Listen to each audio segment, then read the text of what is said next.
The sun dipped below the horizon, painting the sky with shades of fire, and rose as I settled into my porch chair, a steaming mug of tea cradled between my hands. The evening air was thick with the fragrance of blooming jasmine, a soothing balm after a day tangled with the mundane duties of life. In the fading light, my garden transformed into a sanctuary, each leaf and petal whispering tranquility. But tranquility, as I was coming to learn, had its adversaries, and chief among them was Karen, the self-appointed overseer of our homeowners association, whose reign of meticulous tyranny extended to every corner of our neighborhood. Her presence was a shadow stretching long and unbidden across our lives, a whispered cautionary tale shared among neighbors over fences and on sidewalks.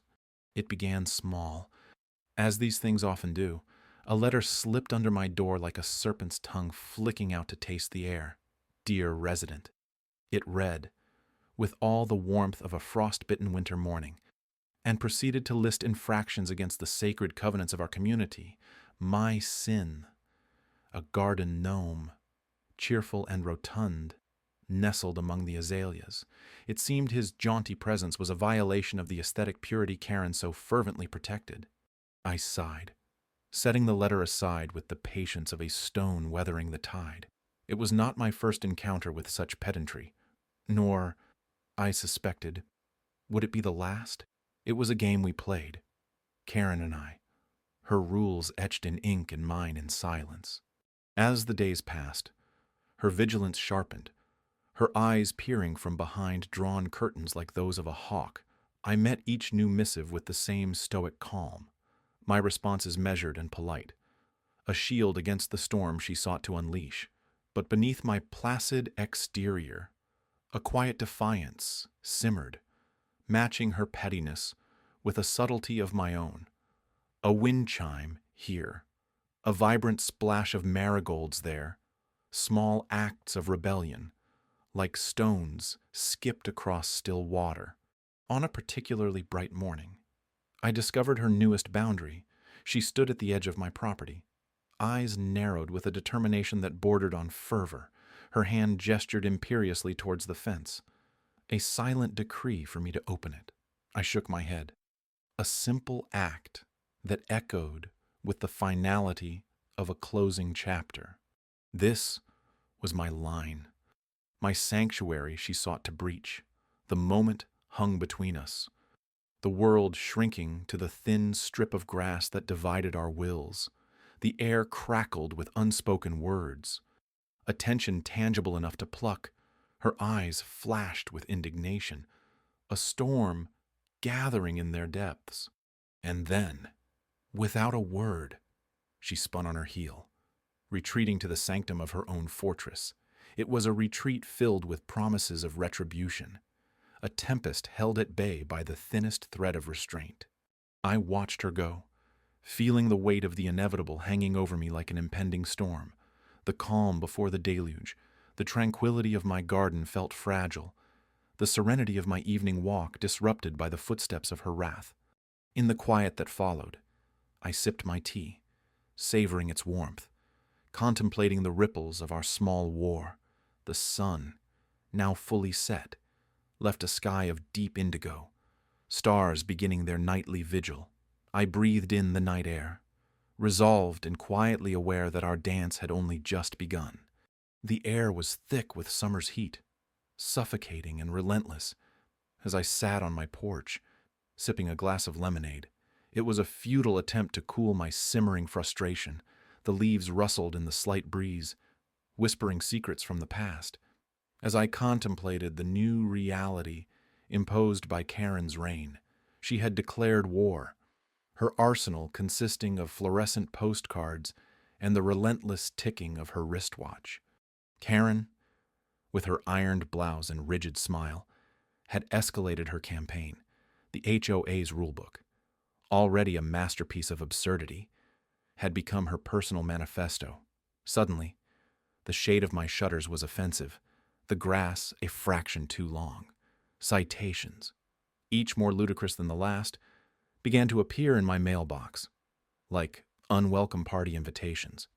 The first citation arrived like an unexpected storm, drenching my day in disbelief. My mailbox, apparently, was not up to code, too close to the curb.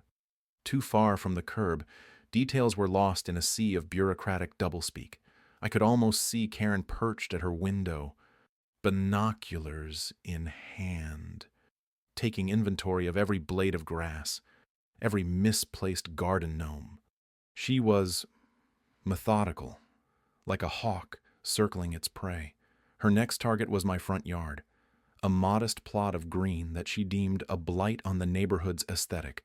A single daffodil, bold and unrepentant, had sprouted along the path to my door. Karen's note was both a reprimand and a warning. Conformity was not just expected, it was demanded. The gossip spread through the neighborhood like wildfire, fueled by Karen's whispers. My refusal to bow to her demands became a story of defiance, embellished with each retelling. Neighbors, once friendly, now watched with wary eyes, their smiles strained under the weight of unseen pressure. I became a character in Karen's tale, a cautionary example of rebellion against the HOA's unwritten law. Her voice, crisp and commanding, echoed through the cul-de-sac, a constant reminder of her omnipresence. The other residents, caught in her web, nodded along, complicit in their silence.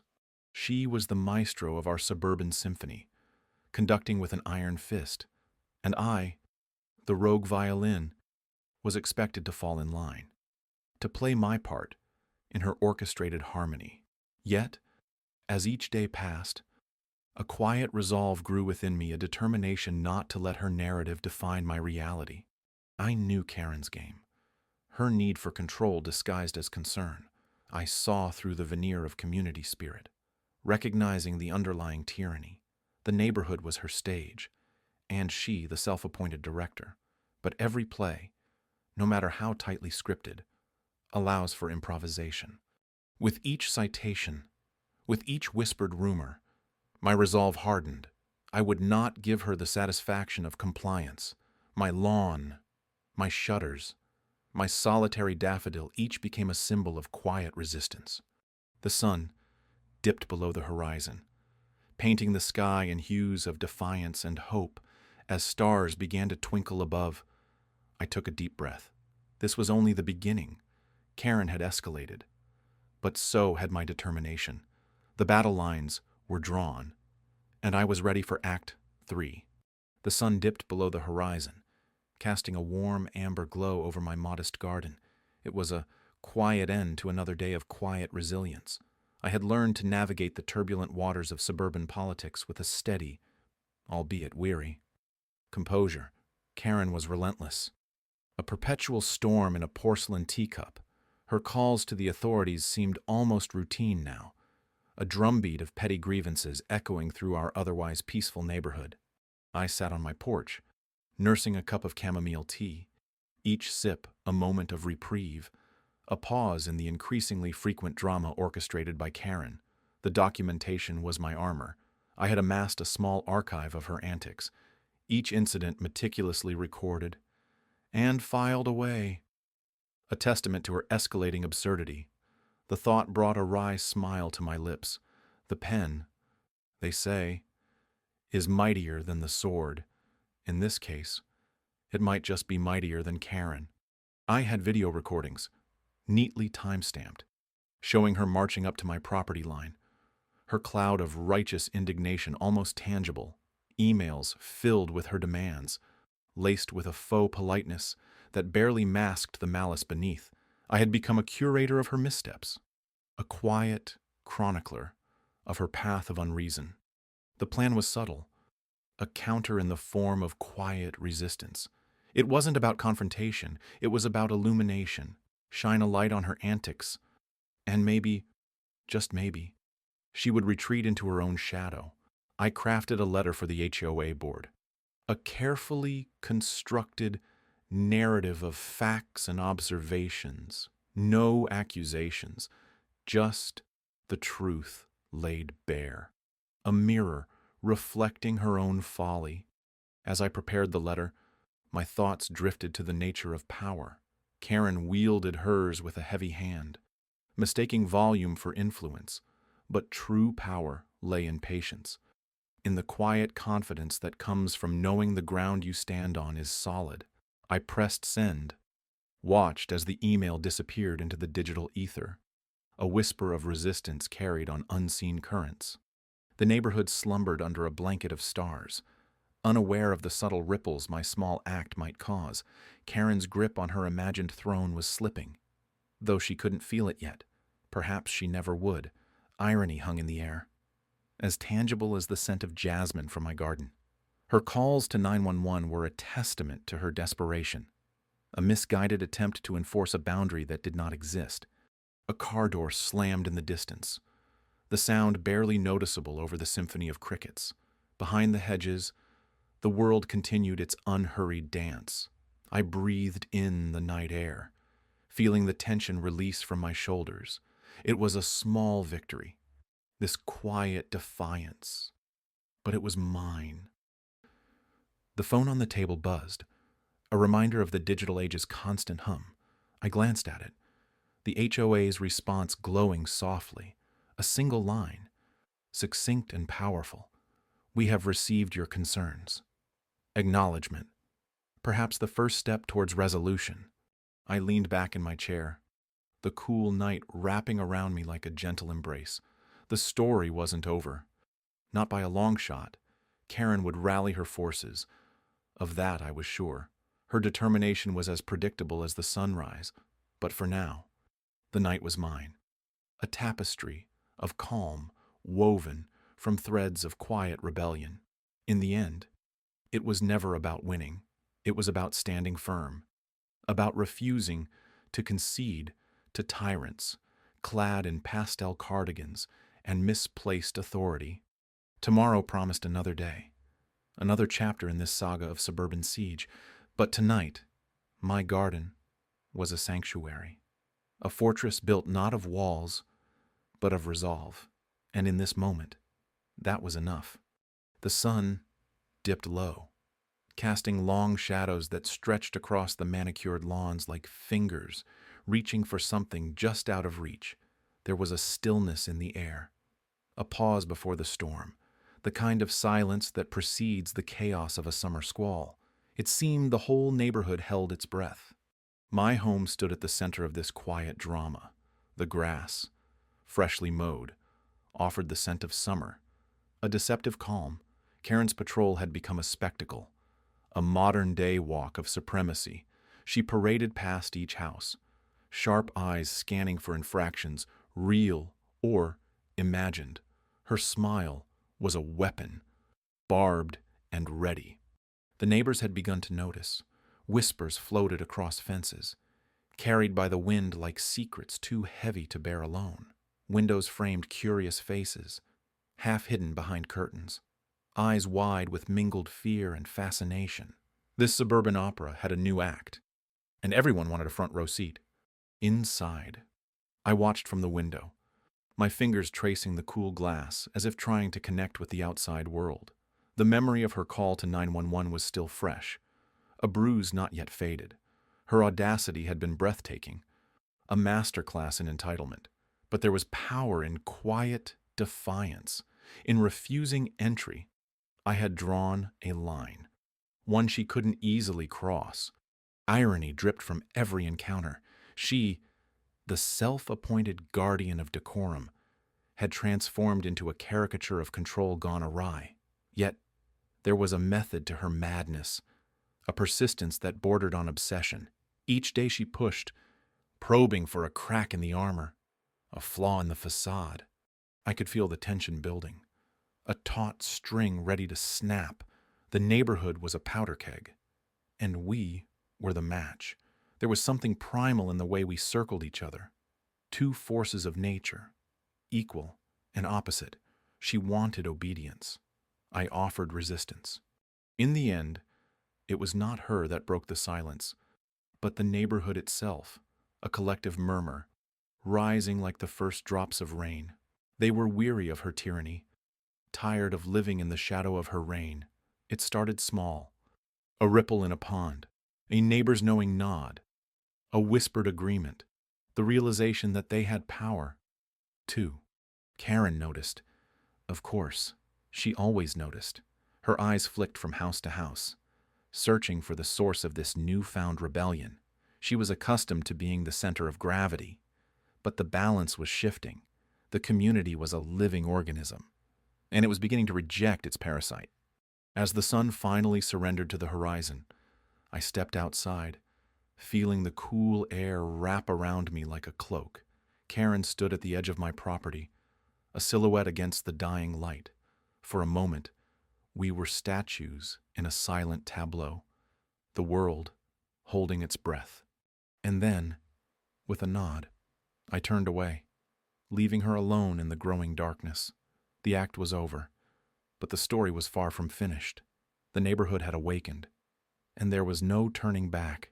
Change was coming. Like a storm rolling in from the west, we had only to wait. The silence was no longer hers to command. The courtroom was as silent as a hushed forest beneath a blanket of snow. The air was heavy with anticipation, a ponderous stillness that seemed to seep into the very bones of those present, as if the walls themselves were holding their breath. I sat, unflinching, at the plaintiff's table. Opposite me was Karen, her demeanor a cocktail of forced confidence and palpable anxiety. She fidgeted with her pearl necklace, its sheen dulled by the courtroom's fluorescent lights. It was a stark contrast to the sunlight that danced over my garden.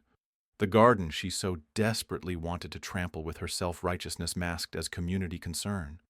The judge, a stoic figure with a face carved from granite, entered the room with measured steps. He carried with him the air of impartiality, a living embodiment of justice. His robes whispered against the floor, and the entire room seemed to lean forward, captured by the gravity of the moment. My attorney, a calm older woman with eyes that missed nothing, laid out the details with the precision of a master craftsman. She spoke of property lines and rights, her voice a gentle but unyielding river of logic. It wasn't just about a trespass. It was about boundaries, both physical and symbolic. The irony was evident. Karen, who had painted herself as the guardian of our neighborhood's sanctity, had overstepped into my sanctuary, claiming a dominion she had no right to. I watched Karen's facade falter, a glass mask with fine cracks spiderwebbing with each piece of evidence presented. I could almost see her mind working, ticking away like a clock wound too tight, each tick a reminder of her miscalculations.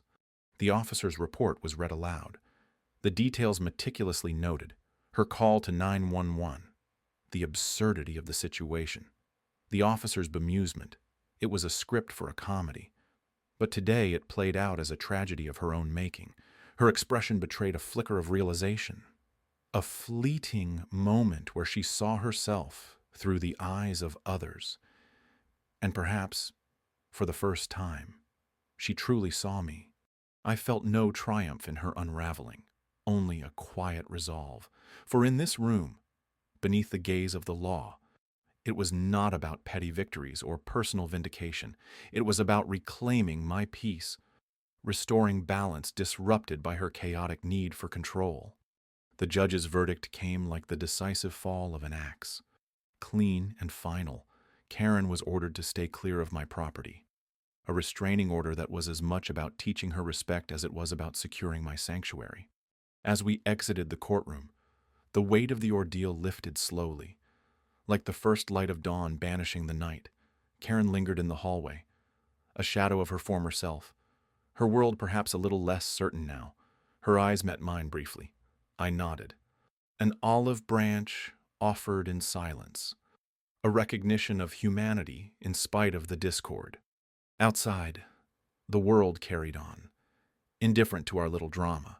The sun shone brightly, and the air smelled of autumn leaves and promise. I walked away, each step a reaffirmation of my space, my home. I had not won a war. I had simply reclaimed my right to peace. And in that quiet triumph, I found solace. The day arrived quietly. as if it knew what was coming and chose to dress in its calmest attire. It was a day of typical suburban symphony, the rustle of leaves, the distant hum of a lawnmower, and the occasional bark of a dog punctuating the air. Yet beneath this tranquil veneer, a final act was gearing up to unfold. Karen had become a specter in our community. Her presence a reminder of boundaries pushed and patience tested. Her failed attempt at trespassing and subsequent call to 911 had left a bruise, but it was fading. The neighborhood was finding its rhythm again, like an orchestra regrouping after a discordant note. I'd taken to watching the street from my porch, a silent sentry overseeing the ebb and flow of daily life. It was an exercise in reclamation, a reclaiming of peace and space. My garden, a small Eden of sunflowers and lavender, stood as a testament to resilience. In the chaos Karen sowed, it had been a sanctuary. The homeowners association, once Karen's battleground, was now a stage for resolution. She'd overplayed her hand, her antics eventually exhausting even the most patient residents. Our neighborhood was stitched together by shared understanding, not by unilateral decrees. Her isolation was self-inflicted, each neighbor choosing quiet allegiance with a nod or a wave, a silent pact against tyranny. The community meeting that afternoon was less about confrontation and more about closure. Karen, surprisingly, was absent. Her chair, a stark reminder of her absence, sat empty. There was irony in it. Her presence had been overpowering. Yet her absence spoke volumes. The business at hand was straightforward: redefine boundaries, reaffirm trust. I listened, absorbing the words of those around me. The air was thick with resolution, an understanding that we had endured and emerged intact. As the meeting drew to a close, a subtle relief settled over us, like the gentle exhale after a long-held breath. Returning home, I noticed the subtle shifts around me: a neighbor tending to their hedge with newfound vigor, children playing on the sidewalk, their laughter an echo of innocence reclaimed. The neighborhood was healing, stitching itself back together with threads of normalcy. As I stood again on my porch, I reflected on the irony of it all. Karen had sought control through chaos, but in her wake, she'd unintentionally strengthened our community. We stood more united, the ties between us more robust for having been tested. A flash of movement caught my eye, and I turned to see a rabbit darting through the grass. It paused momentarily, as if acknowledging the watchful guardian of this small patch of earth, before vanishing into the underbrush. A small sign, perhaps, that nature too was reclaiming its narrative. In the end, Karen was a lesson, a reminder of the delicate balance between asserting oneself and respecting the space of others. Her sidelining was not out of malice but necessity. She had become an outsider in her own making. And so, life resumed its flow. The garden continued to bloom. The children continued to laugh. And the neighborhood continued to hum with the quiet contentment of a community restored. All was as it should be.